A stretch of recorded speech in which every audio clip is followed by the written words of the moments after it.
Humans. Nutrition आपको पता है 5 स्टेप्स होते हैं, इंजेशन, डाइजेशन, एब्जॉर्प्शन, एसिमिलेशन और इजेशन। यहाँ आप डिस्क्रिप्शन पढ़ेंगे सारे स्टेप्स का अलग अलग। इंजेशन, इंजेशन मतलब कुछ भी इनहेल करना, कुछ भी इनटेक करना। जैसे कि इनटेक क्या करेंगे आप लोग, कुछ भी फूड। तो आपने जब इनटेक किया फूड तो वो सबसे पहले कहाँ पे पहुँचेगा, आपके माउथ में। एक एलिमेंट्री कैनाल होता है जो कहाँ से स्टार्ट होता है, माउथ कैविटी से स्टार्ट होके एनस पे एंड करता है। तो सारा न्यूट्रिशन का प्रोसेस जो भी चलेगा वो एलिमेंट्री कैनाल से स्टार्ट होके एनस पे एंड हो जाएगा।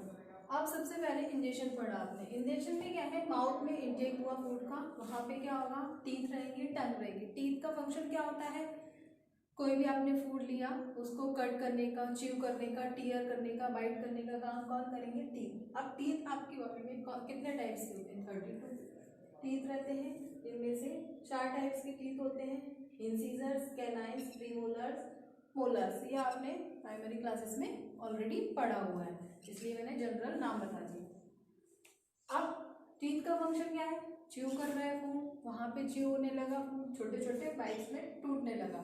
उसके बाद क्या होगा, वहाँ पे सलाइवरी ग्लैंड्स वर्कआउट करेंगे। सलाइवरी ग्लैंड कैसे वर्कआउट करेगा, वो सलाइवा सेक्रेट करेगा। सलाइवा जब सेक्रेट करेगा तो जो माउथ में फूड है उससे मिक्सअप हो जाएगा। मिक्सअप हो जाएगा तो वो लिक्विड जैसा हो जाएगा और वो ईसोफेग। फिर नेक्स्ट स्टेप है आपका डाइजेशन। डाइजेशन कहाँ से स्टार्ट हो रहा है, ईसोफेगस से स्टार्ट हो रहा है। तो जैसे ही माउथ में च्यू हुआ फूड, सलाइवा से मिक्सअप हुआ वो ईसोफेगस। ईसोफेगस को आप लोग फूड पाइप भी बोलते हैं, जो विंड पाइप के अल्टरनेट होता है। फिर यहाँ से फूड पास हुआ वहाँ पे स्टोमक में। स्टोमक क्या है, लार्जेस्ट पार्ट है, एक बैग लाइक स्ट्रक्चर होता है जहाँ पे डाइजेशन होता है। स्टोमक में आप कभी ये मत समझिएगा कि कंप्लीट डाइजेशन होता है, यहाँ पे सिर्फ पार्शियल डाइजेशन होता है स्टोमक में।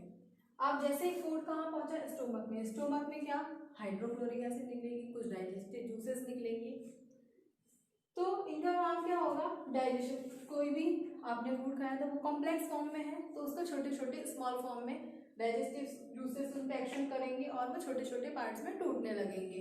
हाइड्रोक्लोरिक एसिड का काम क्या है, जो भी आपने फूड खाया उसमें शायद कुछ जर्म्स हो तो उनको किल करने का काम करेगा। वहाँ स्टोमक में आपके एक म्यूकस भी होता है, म्यूकस से सेक्रेट करता है। म्यूकस का क्या काम होता है, म्यूकस का काम होता है स्टोमक की वॉल्स को डाइजेस्टिव जूसेस के एक्शन से बचाने का काम। यहाँ पे एक एंजाइम, कुछ एंजाइम निकलेंगी पेप्सिन। यहाँ पे जो भी आपके कॉम्प्लेक्स कार्बोहाइड्रेट्स, प्रोटीन्स, फैट्स हैं वो डिग्रेड होने लगेंगे छोटे छोटे पार्ट्स में। नेक्स्ट इसी का डाइजेशन का एक पार्ट है स्मॉल इंटेस्टाइन। यहाँ पे डाइजेशन कंप्लीट होने वाला है। यहाँ पे स्मॉल इंटेस्टाइन में क्या होता है, विलाई होता है। विलाई मतलब फिंगर लाइक प्रोजेक्शंस होते हैं जिनमें वेव लाइक मोशन होता है। तो वहाँ पे उस इन विलाई जो फिंगर लाइक प्रोजेक्शंस होते हैं इनके कारण क्या होता है, सरफेस एरिया बढ़ जाता है। सरफेस एरिया बढ़ जाता है तो यहाँ पे डाइजेशन प्रॉपर होने लगता है। यहाँ पे क्या होता है, कार्बोहाइड्रेट्स छोटे छोटे पार्ट्स में टूटने लगता है। जो उनकी सिंपलर यूनिट्स हैं, अलग अलग एंजाइम्स उन पे वर्कआउट करती हैं। कार्बोहाइड्रेट्स टूटता है ग्लूकोज में, प्रोटीन्स टूटते हैं अमीनो एसिड्स में, फैट्स टूटते हैं फैटी एसिड्स और ग्लिसरॉल में। फिर नेक्स्ट स्टेप और डाइजेशन। डाइजेशन के बाद आपका है एब्जॉर्प्शन। एब्जॉर्प्शन में क्या हुआ, जो भी आपने डाइजेस्ट किया अभी क्या हो रहा है, सिर्फ टूटने का काम चल रहा है, कुछ भी आपकी बॉडी में एब्जॉर्ब नहीं हुआ है। अब एब्जॉर्प्शन के प्रोसेस में क्या होगा, जब सारा फूड टूट चुका है तो यहाँ पे जाके कुछ वॉल्स में स्टोर आउट हो जाएगा, कुछ एब्जॉर्ब हो जाएगा। वो एब्जॉर्ब किस लिए हो रहा है कि आपके फर्दर यूज के लिए, आपके अलग अलग लाइफ प्रोसेस के लिए, सेल्स के रिपेयर के लिए, सारी चीजों के लिए उस फूड का यूज कर सके। नेक्स्ट स्टेप है आपका एसिमिलेशन।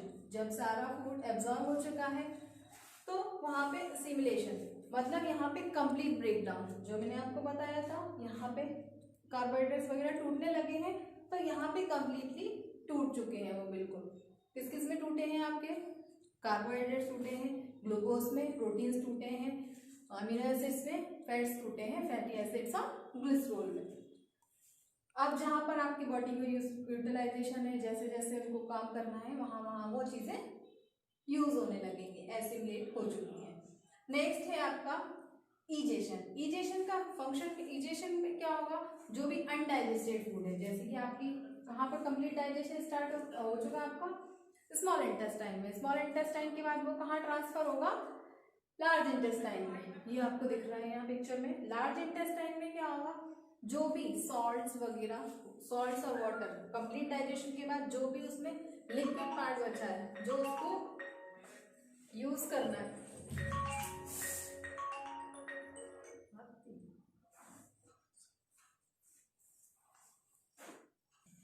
लार्ज इंटेस्टाइन, जैसे कि आपका डाइजेशन कंप्लीट होने वाला है यहाँ पे, तो जो भी लिक्विड जैसे कि वाटर, सॉल्ट्स जो आपकी बॉडी को जरूरत है उस अनडाइजेस्टेड फूड में से एब्जॉर्ब कर लिया जाएगा, और जो सॉलिड्स पार्ट है वो कहाँ ट्रांसफर कर दिया जाएगा, रेक्टम के थ्रू एनएस से बाहर निकाल दिया जाएगा। ये होगा आपका इजेशन का प्रोसेस। जो सॉलिड वेस्ट जो रहता है उसको बोलते हैं आप लोग फीसेस। यहाँ पे आपका न्यूट्रिशन इन ह्यूमंस कंप्लीट हो चुका है। Thank you. अभी हमने पढ़ा न्यूट्रिशन ह्यूमंस में, वहाँ पे डाइजेशन हुआ, डाइजेशन के बाद जो भी फूड डाइजेस्ट हुआ वो ब्लड में जाके मिल गया और सारे बॉडी पार्ट ने उसको यूज़ किया, जहाँ उनको ज़रूरत थी रिपेयरिंग सेल्स की, लाइफ प्रोसेसेस को चलाने की, सारी चीज़ें वहाँ पे हुई। अब अपन पढ़ेंगे न्यूट्रिशन एंड रूमिनेंट्स। अब रूमिनेंट्स क्या होते हैं, रूमिनेंट्स होते हैं ग्रास ईटिंग एनिमल्स। इनका काम की जैसे कि गाय वगैरह, इनमें क्या होता है, ये लोग कुछ भी खाते हैं, ये लोग जैसे इन्होंने घास वगैरह खाई, घास वगैरह खाने के बाद इसको क्या है, चबा के कुछ आधी घास उसको अनचबाई, जैसे कि पार्शियली थोड़ी थोड़ी चबा के उसको एक जगह पे स्टोर कर लेते हैं, जिसको बोलते हैं रूमन। वो क्या, और दोबारा से फिर उसको वापस, जैसे कि रूमन किसका पार्ट है, स्टोमक का पार्ट है, लार्जेस्ट पार्ट जो स्टोमक का है वो है रूमन। यहाँ पे इन्होंने जो भी खाया जैसे घास वगैरह, तो आधी घास तो ये चबाते रहेंगे और कुछ चबाने के बाद ये कहाँ पे स्टोर कर लेते हैं, रूमन। सिर्फ रूमिनेंट्स में जो रहता है, स्टोमक के 4 पार्ट्स होते हैं। फर्स्ट पार्ट है रूमन, सेकंड पार्ट है रेटिकुलम, थर्ड पार्ट है ओमासम और फोर्थ पार्ट है आब्लोमासम। आप लोग के स्टोमक में कोई पार्ट्स नहीं होते, सिर्फ ये प्रेजेंट होते हैं रूमिनेंट्स एनिमल में। तो इन्होंने जैसे कि चबाया और मिक्सअप कर लिया, तो वहाँ पे कर्ड फॉर्म कर लेते हैं, कर्ड एक लिक्विड टाइप का फॉर्म कर लेते हैं, और वो दोबारा से एक बार स्वालो कर लिया, फिर दोबारा से ऊपर वापस उसको माउथ में लेके आएंगे, फिर उसको चबाएंगे, फिर दोबारा से उसका डाइजेशन होगा, ऐसे होता है इनमें। तो सबसे पहले इनका जैसे कि न्यूट्रिशन स्टार्ट हुआ, कहाँ से स्टार्ट होगा, माउथ से स्टार्ट होगा। आपने ह्यूमंस में भी देखा था अभी कि न्यूट्रिशन जब भी स्टार्ट होता है, मतलब सबसे पहला स्टेप क्या है इसमें, इंजेशन। तो कोई भी आप कुछ भी खा रहे हो, तो इनका खाना क्या है, घास फूस खाना। तो उन्होंने घास खाई, वो कहाँ पहुंची, माउथ में। माउथ के बाद वो कहाँ पहुंचेगी, 4 चैम्बर्ड स्टोमक में और स्मॉल इंटेस्टाइन में। बाकी सारे स्टेप्स ऐसे चलेंगे जैसे ह्यूमंस में होते हैं। सिर्फ यहाँ पे क्या होता है, इनका काम ये रहता है कि ये कुछ पार्ट खाती हैं, कुछ पार्ट को स्टोर करके रखती हैं और दोबारा से फिर उसको च्यू अप करती हैं, और सेम ऐसे जैसे आपने न्यूट्रिशन इन ह्यूमंस में देखा वैसे प्रोसेसेस करती हैं। अब सबसे पहले जैसे ही रूमन में आया, रूमन क्या है, लार्जेस्ट पार्ट है स्टोमक का, यहाँ पे कर्ड फॉर्म हुआ, कर्ड फॉर्म होने के बाद ये कहाँ पहुंचेगा, रेटिकुलम में पहुंचेगा। रेटिकुलम में कहाँ क्या किया इन्होंने, च्यू किया उसको, दोबारा से च्यू करने के बाद स्वालो कर लिया, मतलब निगल लिया, और अब वो पार्ट कहाँ, अब वो फूड कहाँ पहुंचा उनके पास, ओमासम में। ओमासम क्या है, स्मॉलेस्ट पार्ट है किसका, स्टोमक का।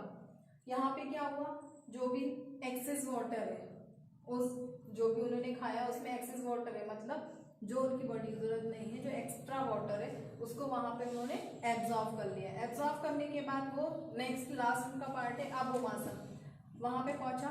वहां पे क्या हुआ, डाइजेस्टिव जूसेस, जैसे कि आपने ह्यूमंस के केस में देखा था, जब डाइजेशन का प्रोसेस हो रहा था, ईसोफेगस से स्टोमक में पहुंच रहा था, तो स्टोमक में बहुत सारे डाइजेस्टिव जूसेस सेक्रेट हो रहे थे, हाइड्रोक्लोरिक एसिड निकल रहा था, ये सारी चीजें। तो यहाँ पर भी डाइजेस्टिव जूसेस निकलेंगे, जो फूड डाइजेस्टिव जूसेस में अलग अलग एंजाइम्स प्रेजेंट होंगी, तो जो अलग अलग वर्क करेंगी। तो ऐसे ही यहाँ पे डाइजेस्टिव जूसेस निकले, कहाँ पे, अबोमासम में। अब यहाँ से जो भी फूड है वो कहाँ पहुंचेगा, आपकी स्मॉल इंटेस्टाइन में, देन लार्ज इंटेस्टाइन में, रेक्टम एनस के थ्रू बाहर एक्सपेल्ड आउट हो जाएगा, जो अनडाइजेस्टेड फूड है। यही है आपके इस चैप्टर में थैंक यू।